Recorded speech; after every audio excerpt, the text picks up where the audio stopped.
Assalamualaikum warahmatullahi wabarakatuh. Nah, jangan lupa melakukan absensi terlebih dahulu ya di learning. Terima kasih. OSPF merupakan routing protokol yang menggunakan konsep hierarki routing. Artinya, OSPF membagi-bagi jaringan menjadi beberapa tingkatan. Tingkatan-tingkatan ini diwujudkan dengan menggunakan sistem pengelompokan area dan harus memiliki satu area yang disebut sebagai area 0 atau backbone area. Semua area selain area 0 atau non-backbone area harus terhubung ke area 0. OSPF dari skalabilitas lebih baik dibanding dynamic routing yang menggunakan distance vector karena menggunakan link state protocol. OSPF memiliki 3 tabel yang berguna untuk melakukan routing, yaitu neighbor table, database table, dan routing table.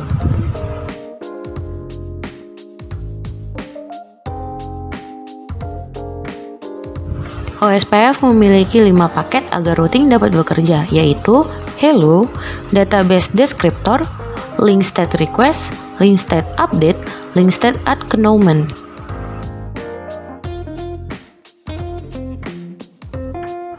Area yang ada dalam OSPF.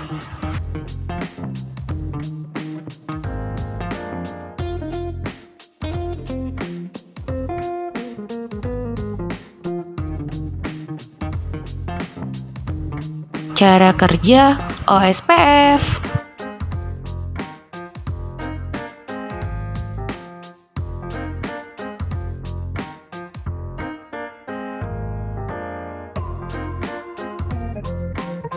Cara melakukan konfigurasi routing OSPF menggunakan Cisco Packet Tracer. Nah, sekarang kita melakukan pembuatan topologi terlebih dahulu. Yang pertama, kita siapkan satu router, kemudian tambah router kedua, dan tambahkan router ketiga. Nah, sekarang kita tambah switch. Kita menggunakan switch, tambahkan switch pertama, kemudian switch kedua, dan switch ketiga. Nah, sekarang kita menggunakan PC untuk switch PC pertama, PC kedua, kemudian ditambah lagi untuk router kedua dengan 2 PC, kemudian router ketiga kita tambah dengan 2 PC juga.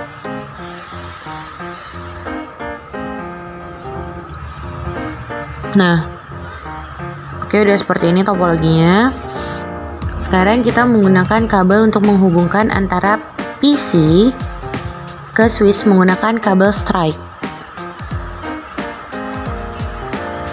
Oke, dari sekarang kita hubungkan dari router ke switch menggunakan strike. Begitu juga untuk router 1. Kabelnya masih kabel strike. Nah, sekarang kita menghubungkan di router 2 switch ke PC menggunakan kabel strike.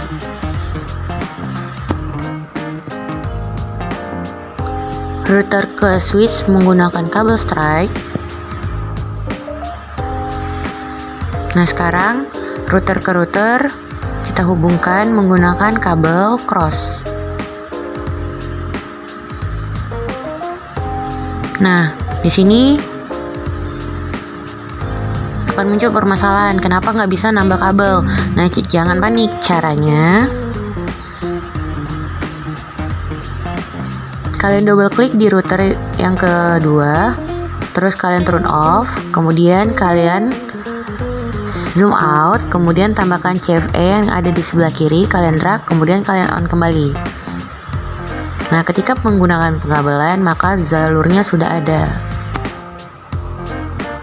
Nah, sekarang kita ngeletak nama IP dulu, biar kalian nggak bingung. Nah, yang pertama 192.168.1.1, kemudian 192.168.1.2, 2.1 maaf.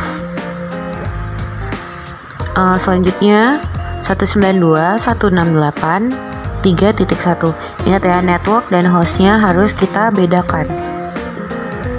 Nah, untuk jalur 10.10.10.1 Kemudian jalur yang satu lagi 10.10.10.2. Nah, kemudian untuk jalur yang menghubungkan antara router 1 dan router 2, itu kita gunakan 172.16.1.1. Nah, kemudian kita gunakan lagi 172.16.1.2.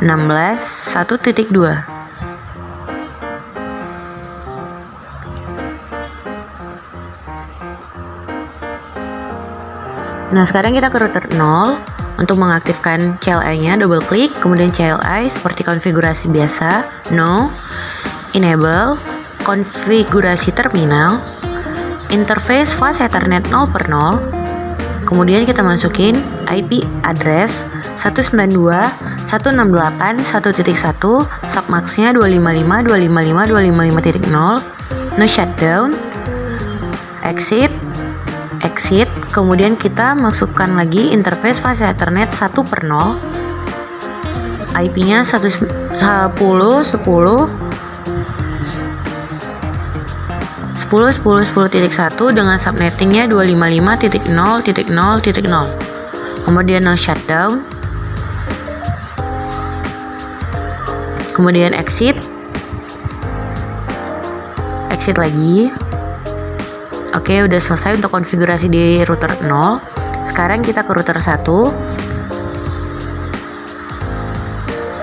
Nah, sekarang kita melakukan konfigurasi di router 1. Kita ke CLI, no, enable, konfigurasi terminal, interface fast Ethernet 0/0. Masukin IP-nya 192.168.2.1 dengan subnettingnya 255.255.255.0. No shutdown, exit lagi. Kemudian kita interface fast Ethernet 1/0. Nah, kita masukin di jalur yang samping, IP address 10.10.10.2 dengan subnettingnya 255.0.0. No shutdown, exit. Kemudian interface fast Ethernet 6/0, IP address 172.16.1.1 dengan subnetting 255.255.0.0. No shutdown, exit. Nah, exit lagi. Oke, udah siap untuk di router 1. Sekarang kita ke router 2. Double klik router 2, kemudian CLI, kemudian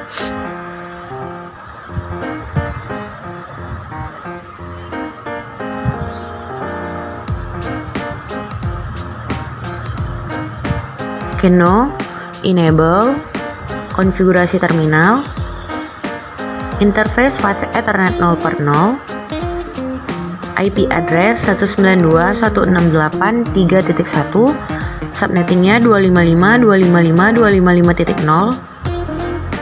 No shutdown, exit, interface fast Ethernet 1/0, IP address 172.16.1.2, subnettingnya 255.255.0.0. No shutdown, exit. Oke. Sekarang kita coba melakukan pengiriman data dulu. Tapi jangan lupa isi terlebih dahulu IP pada PC masing-masing.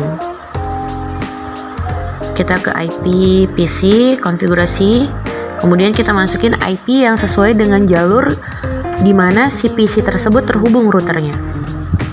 192.168.1.1 sebagai IP gateway. Nah, jadi gateway itu dia merupakan IP default yang tidak boleh digunakan lagi oleh si user.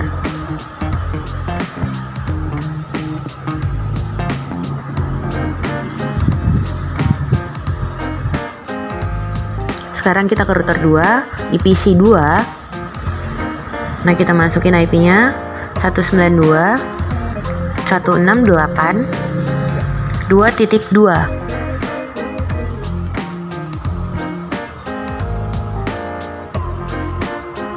Di PC selanjutnya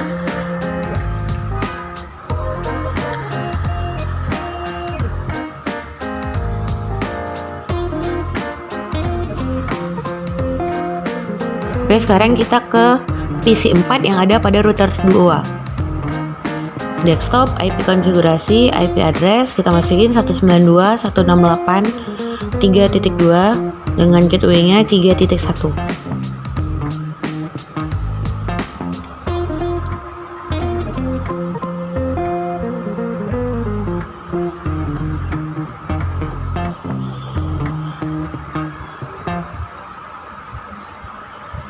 Nah, sekarang kita konfigurasi router OSPF-nya pada router 0, double klik router 0-nya CLI, kemudian konfigurasi terminal, kemudian router OSPF 1, kemudian masukkan IP-nya network 192.168.1.0, kemudian 0.0.0255 area 2. Kenapa 0.0? Kenapa nggak 255? Pada OSPF yang menjadi network itu akan berubah menjadi 0, sedangkan hostnya akan berubah menjadi 255. Nah, kemudian kita masukin lagi IP-nya 10.10.10.0, kemudian triple 0 lalu 3, kemudian area 0. Nah, kemudian N. Nah, kemudian muncul tuh keterangan konfigurasi from console by console. Nah, itu maksudnya memberitahukan bahwa jalur pada 0/0 itu untuk khusus 192.168 1.0 itu sudah aktif.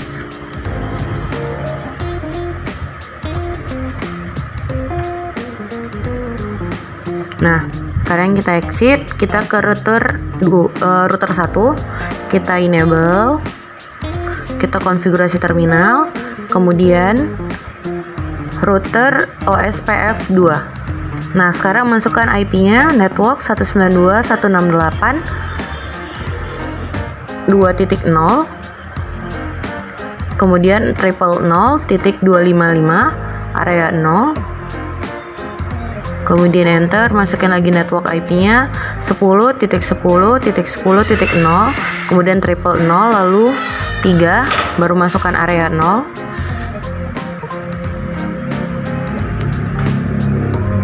Nah, kemudian N. Nah, kita tunggu beberapa saat sampai ada keterangan yang muncul. Nah, pemberitahuan seperti itu. Proses kedua, nah, itu memberitahukan bahwa fast Ethernet 1/0-nya itu sudah terisi dengan benar.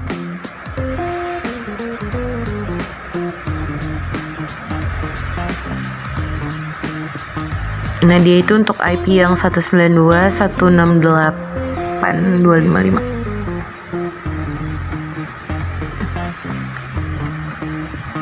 Nah, kemudian kita ke router selanjutnya, CLI router 2, router OSPF 2, kemudian masukin IP-nya.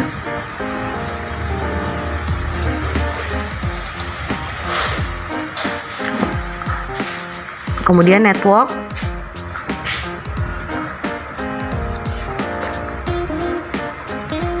Kemudian masukin networknya.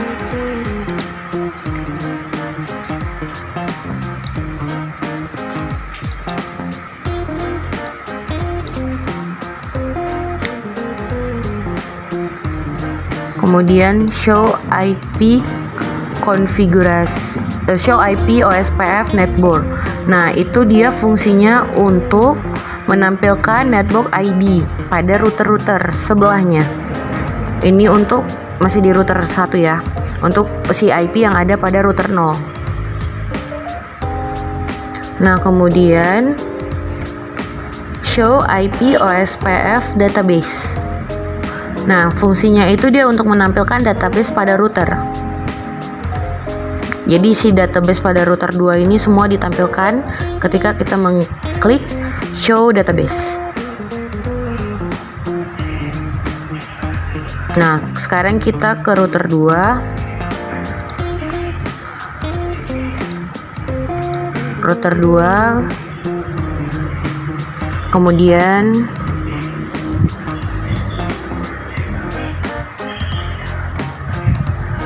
conft konfigurasi terminal, Kemudian kita masukkan router OSPF 1. Nah, kemudian kita masukin networknya 192.168.3.0 dengan subnettingnya 000.255 area 0. Nah, sekarang kita masukin lagi network 172.16.1.0 000.3 area 0.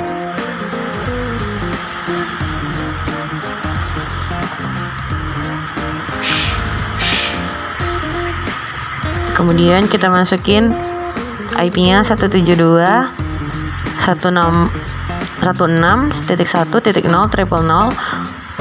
area 3 area 0.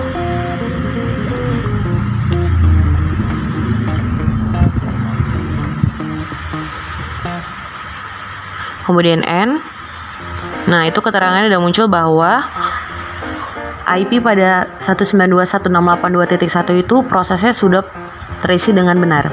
Kemudian kita panggil show IP network untuk melihat nih si IP yang ada pada router 2, router yang di tengah. Kemudian kita show IP OSPF database. Nah, jadi kita bisa ngelihat semua IP yang ada pada si router sebelumnya. Nah, sekarang kita tes untuk melakukan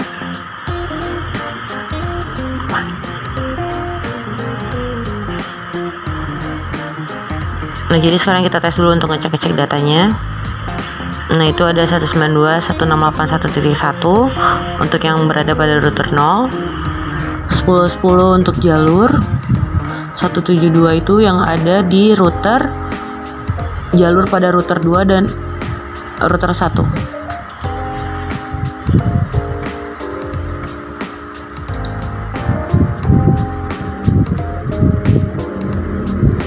Nah, sekarang coba kita kirim pengiriman data dari antara router 0 ke PC 0.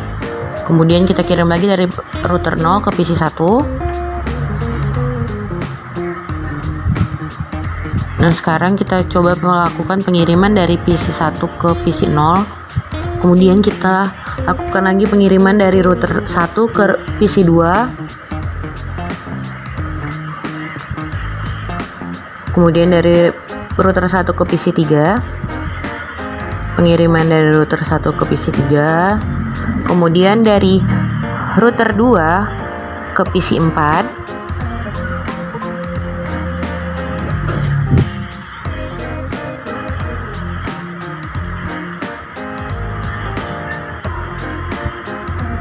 oke, sekarang kita coba melakukan pengiriman dari PC 0 ke PC 1, sukses. Dari PC 2 ke PC 3 sukses. Dari PC 4 ke PC 5 successful. Nah, kita coba lakukan pengiriman dari PC 0 ke PC 4 sukses. Dari PC 2 ke router 2. Dari PC 5 ke router 1. Dari router 0 ke PC 3. Dari router 2 ke PC 0. Nah, ternyata pengirimannya sudah selesai dan konfigurasi selesai. Sampai jumpa di pertemuan berikutnya. Thanks for watching.